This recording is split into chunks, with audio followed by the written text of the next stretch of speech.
Thank you, Madam President and trustees, members of the community who are joining us. In the before COVID, we regularly shared a State of the Schools report. We've not done that for about 3 years. The purpose of sharing it this evening is just to really remind our community of all of the data that we've reported throughout the year.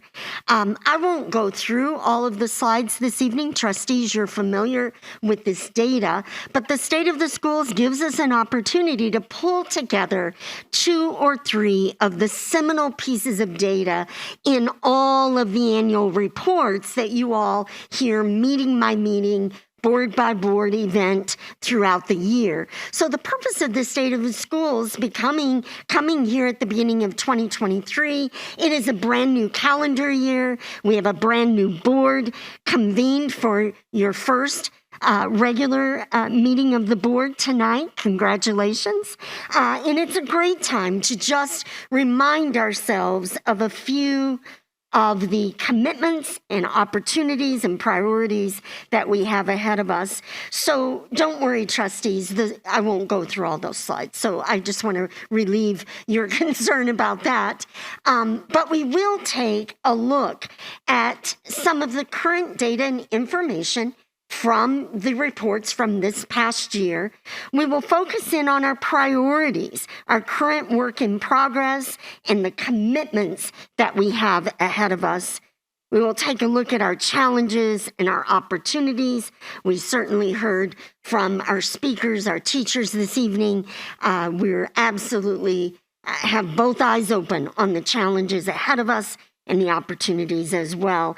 And then we'll highlight some of our next steps coming in the first quarter, January through March of this year. We're going to be busy working on these priorities. Trustees, I think you know this information by heart. We are the 4th largest district in the state of Michigan, serving about 17,500 students across 32 school campuses. I love this map that you can't see very well behind there, but a beautiful map that kind of represents our schools in relationship to the community of Ann Arbor. Highlights of the work that we are looking at coming up is continuing our equity work for this year. This year we focused on that idea of belonging through a culture of dignity. We've been working on that week by week, month by month, and that work will continue. We're really excited to share news of our Listen and Learn community engagement that we'll be participating in beginning toward the end of February and all the way through May. Trustees, you know, in the before times, before COVID, this was a regular part of the work we did, and we're really excited to re-engage in that activity this spring. We'll be talking about student learning recovery, student achievement, mental health and well-being, a topic that came up this evening and is on all of our minds, ensuring quality educators in our Ann Arbor Public Schools, our capital program, the bond work. We're just about finished with the first phase of that work. We have a lot more ahead of us. Our extended day program update, and then we'll talk about next steps. Back during the worst part of COVID, 2021 and 21-22, we continued to hear on all of our engagement, and we've got it all posted on the website, and the link is right here at the bottom of this slide to the place on the website where you can see thousands of responses from our students, our parents, our staff, our community, and all of the priorities have been clear. These same priorities have come through in every engagement that we've had. So we know that this is what our community is telling us. Number 1, a focus on academic learning, recovery, and growth for our students. Number 2, and yet it really is number 1 because you can't do much learning without that social emotional health and well-being and mental health. Number 3, originally this one looked like COVID mitigation. Over more recent engagements, it sounds more like health and wellness. And trustees, you're not surprised, over the previous year, the word safety is right in there in that third goal as well. And then quality educators and staff. These are not listed in any particular order. These are the top 4 on every one of the engagements. Take a look on that webpage when you have a chance.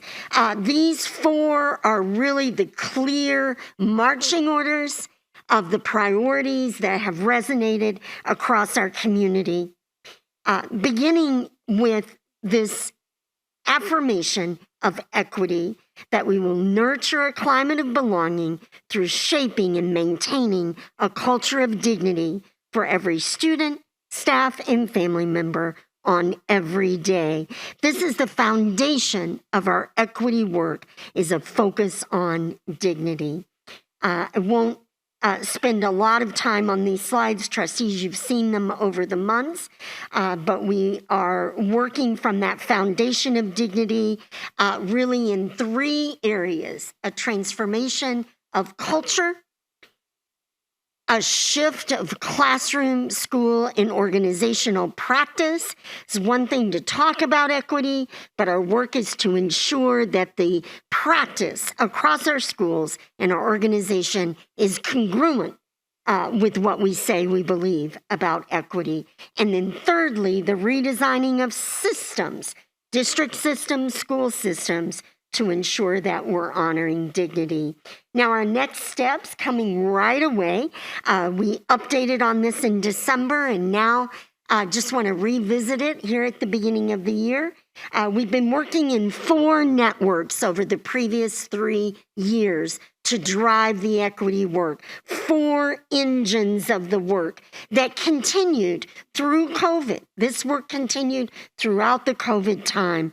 Our teacher learning networks, our school leaders, our instructional leadership council network, our school-based equity teams, and our student equity network. We have student teams in some of our schools, but we will be working as a next step with student teams in the district. So as we've talked about, we're really excited to be working with our community and putting together a community equity advisory group. Trustees, you've talked about this. We talked about it together, but that idea of representative from each of the board designated parent groups, and then also representatives from our community center groups as well. So that team will be about 18 folks. It will have staff representation from our staff groups as well, and their work continuing as we develop the strategic equity plan. As many of you are aware, the meeting, I remember Trustee Gaynor was on that planning committee along with some trustees who are no longer serving on the board right before COVID launched. It was January, February of 2020. And at that time, we were ready with a draft to go out on community engagement.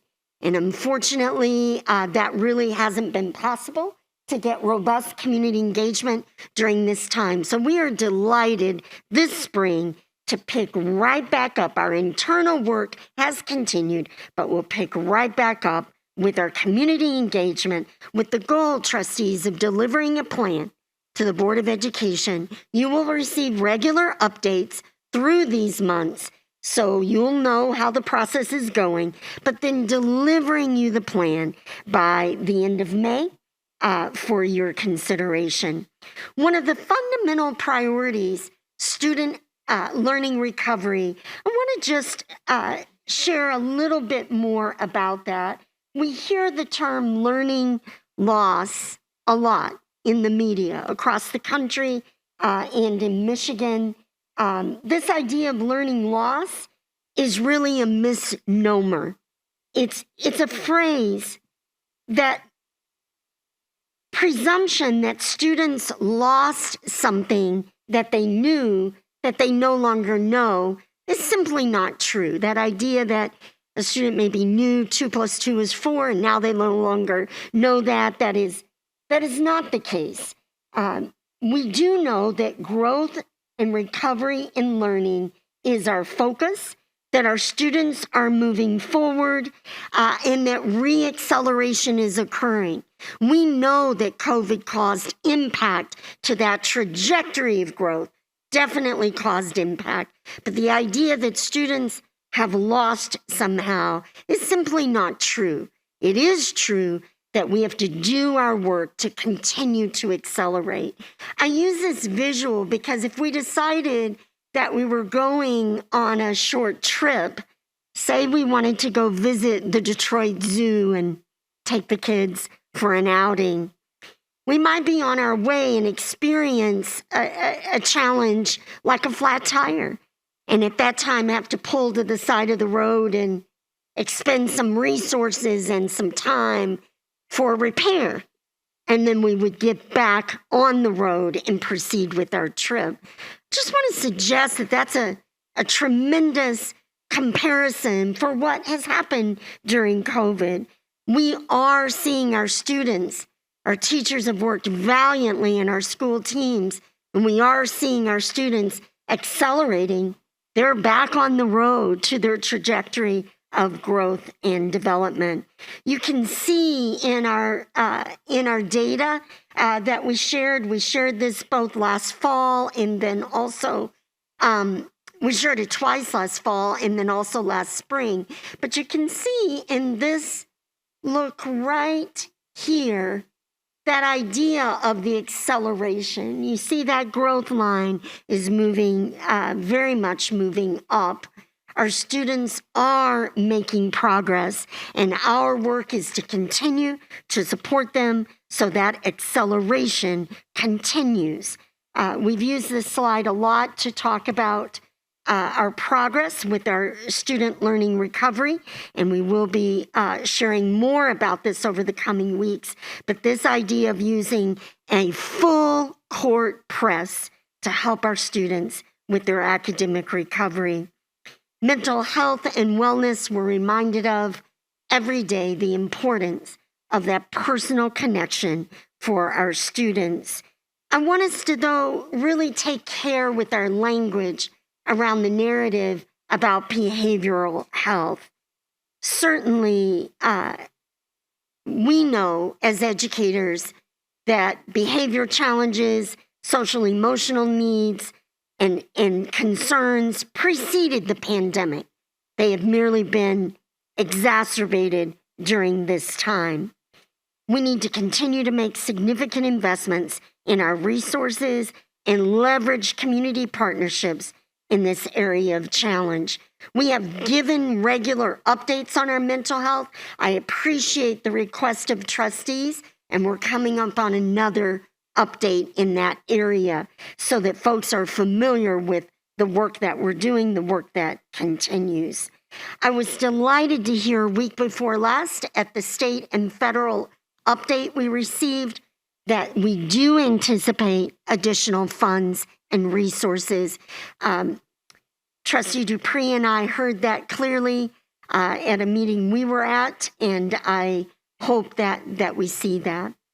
Ensuring quality educators, you heard it tonight, trustees, and I know everyone at this board table agrees and supports. We must take significant steps to ensure quality educators remain with us in the Ann Arbor Public Schools. We know schools are major employers in communities, and that is true in Ann Arbor. We are implementing, Mr. John Randall with us here tonight, thank you, Assistant Superintendent of HR. We are implementing evidence-based strategies to recruit and retain highly effective educators. And trustees, we're calling on our legislators loud and clear to help us close critical pay gaps. As you know, trustees, this situation did not occur over a year or over a few years. It really is consistent, 2 decades of underfunding for public schools, and we must correct that issue. It is time to invest in our educators in significant ways. Investing in quality educators is how we invest in our children and our collective future. And I hate to think about it, but if we somehow fail to make those investments, the concerns that have emerged during the pandemic will only worsen and persist and possibly worsen. So we need additional resources to accomplish work in this area.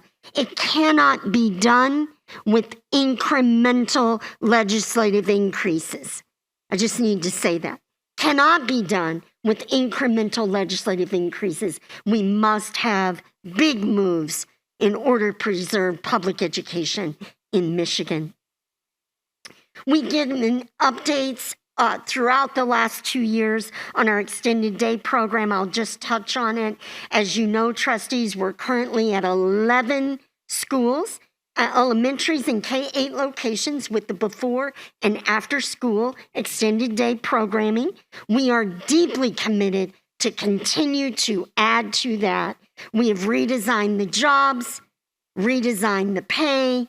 We have been able, thanks to a change in state law, to extend to high school 17 and 18-year-olds. And we are seeing those students come in and join our team. We're asking the community to continue to send us great candidates who love and care about kids and want to work in our schools. We have great part-time jobs for them. Trustees, you've received these updates separately, so we won't take long, but I'm delighted to share that the early commitments on our bond capital program, those early commitments of climate control, HVAC, that was the number one request by parents throughout the community during the campaign. The HVAC, the LED lighting, all of those early commitments are wrapping up through 2024. So this capital program is promises made, promises kept. And even with the COVID pandemic, we are progressing through the implementation of the bond program. Now you might ask, well, how do folks feel about how we're doing? And I just want to point out, and folks can look at the full report, but our quality surveys, overall perceptions of school quality, these have been given every spring, and you can see there are thousands of responses. Our community is excellent about responding to surveys. I love that about our folks. But you can see over time, parents and staff and students improving in the grade or the evaluation they give of their own school quality. This picture shows from 2013 to 2022. Now you can see a lot more slides on the full report, which Ms. Osinski has linked here, but you can just see the graphs there. And I'll just point out that high mark, that high water mark for students, elementary, secondary, and staff, the high water mark was the virtual year. It's just an anomaly there. And you'll note that same trend did not occur with the parents. You can see in the data there, it's clear. So at any rate, there are a lot more slides here, but over time, the perception among our community has clearly been strong, and yet we have a lot of work to do. We want to make it better. So what are our highlights, our priorities, and next steps? 2023 and beyond. Trustees, it's so great to have a new group here together tonight, and you can see we have a lot of work ahead of us. Here are some of the highlights. As we shared Listen and Learn 2023, I can't tell you how excited I am to be back out. And if folks are not comfortable coming out in person, we'll do some virtual, some hybrid. We'll meet the needs in order to be back in front of our parents. I do want to note, though, that this Listen and Learn will be characterized by amplifying the voices of underrepresented groups. Trustees, we've talked about it for months. This is our goal. So we will do the big community meetings. We will do small focus groups. We will be out at community centers and apartment complexes. We want to hear the voices we may not always hear in the large meetings that are attractive to some groups, but not always to everyone. We will also convene this ongoing advisory group. We'll be talking more about that in the coming days and getting that group up and going. So we will continue the work on equity, and that will be our next discussion, I believe, at Planning Committee, and then coming to the board coming up next month. And you're familiar with these goals that we've established over time. We're really excited to get community input and feedback up front to help us establish the areas and the goals, and then to take out a draft plan in the second half of this 110 days, take out a draft plan and receive community input and feedback on that. So we're talking about 2 rounds of community engagement to hear from our community. And then, of course, the goal to bring you the plan. Now, some exciting highlights. These are not all the good things coming, but it's just a teaser, a preview of coming attractions, so to speak. Trustees, you know that for years we've been on this journey to develop our early childhood education. Folks may say, well, why is that a priority? I really like it if maybe you did some other things that are also important. But we are clear on why early childhood is one of our fundamental levers for access, opportunity, for equity in our community. We know that 90% of a child's brain, researchers say, is formed by the time she turns 6. That investments in early childhood are some of the best investments that can be made. Was delighted to hear Governor Whitmer really call out for universal preschool. We would love nothing more here in Ann Arbor.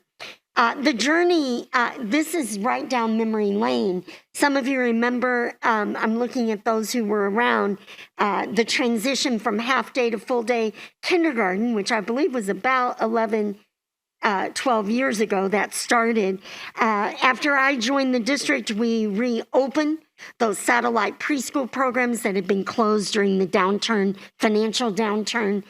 Those 4 programs, we introduced Wi-Fi programming in the district, and over years, we expanded Wi-Fi until now we're proud to say it's at all 20 of our elementary and K-8 campuses.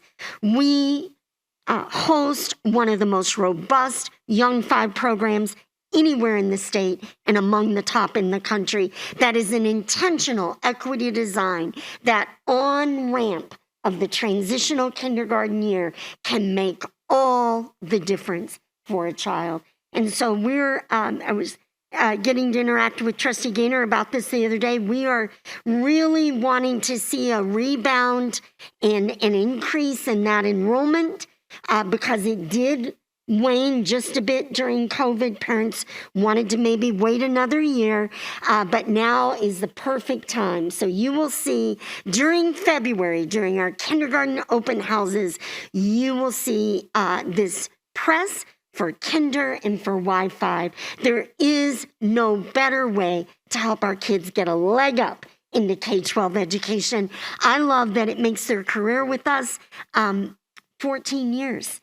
And lots of things in life don't last 14 years. So we love having that long-term relationship with families. We are excited to share this evening, trustees, right here for the first time, that in addition to our satellite programs at Thurston, Allen, Mitchell, and Bryant, and you remember we added Bryant during COVID, trustees, we added that classroom. It's beautiful. I showed you a video a couple of meetings ago of that beautiful classroom.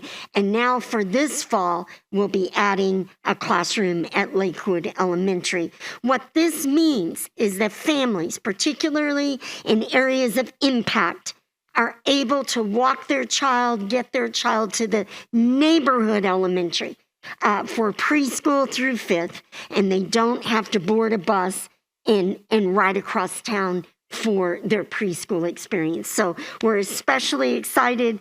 The Lakewood principal and team are very excited to host our next. Now, remember, Westerman is the foundational program. That has between 400 and 500 students being educated there. And then the satellite programs are placed right in the neighborhood school. So really exciting.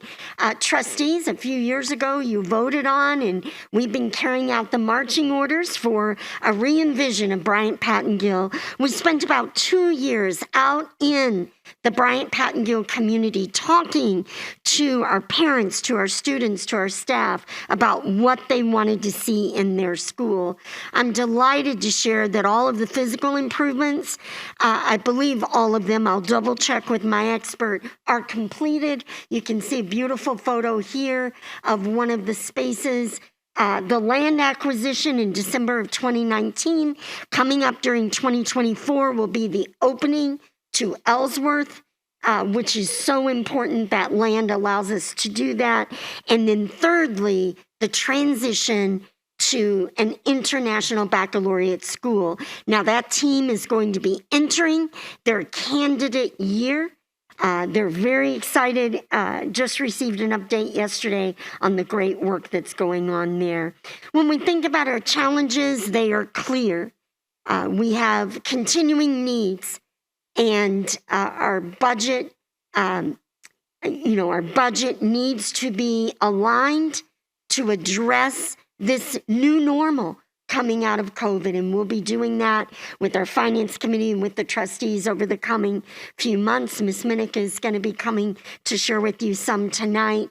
Trustees, you know that our mental health and student wellness is among our top challenges. We continue to have a number of challenges, and we are facing all of them with both eyes open and seeking solutions and working hard every day. We are grateful for the opportunities that lie ahead. It's so important to remember that these are our community schools. These are our children. And it is our tremendous responsibility and privilege to work together for our Ann Arbor Public Schools. I'm so grateful to our students, to our education team, to our parents, and to our community. Ann Arbor is a place where people care loudly, as they say. And I'm proud to be a part of this community. I know that our challenges and our opportunities are both big. I'm delighted and grateful to partner with this board and to move forward on these highlighted priorities and on many others that we'll be talking about over the coming months. I apologize for the length, but I felt like this was a great night for us to just square up. There are about 40 more slides that are just the high points of all of the other annual reports that you get throughout the year. Not everyone in the community wants to read each of the reports. So once a year, we pull together the highlights into one state of the school. So that is the method behind what you see. Thank you, Dr. Swift. Thank you. Presentation. Thank you, trustees.